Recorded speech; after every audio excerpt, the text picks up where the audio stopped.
فاسألوا أهل الذكر إن كنتم لا تعلمون.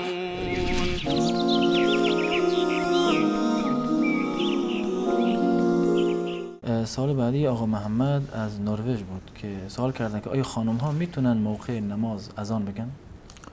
این مسئله رو من قبلا عرض کردم که برای خانم ها در شهری که اذان گفته میشه لازم نیست که اذان بگند و گفتن اذان در واقع فقط در یک جا در جایی که محل اقامه نماز هست مشروع هست و وقتی که در اونجا اذان گفته شد پس بنابراین نیازی به اذان دیگر نیست و این یک مسئله دیگر خود حکم اذان گفتن برای خانم ها هم یک امر در واقع نامشروعی هست و این حکم مخصوص مردان هست و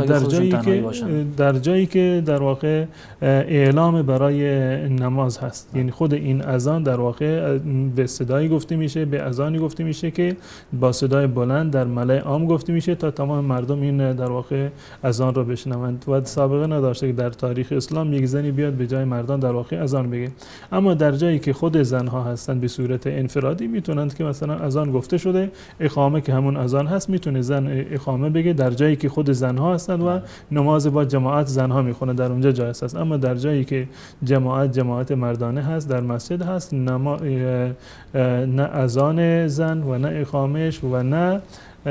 امامتش اینها مشروع نیست.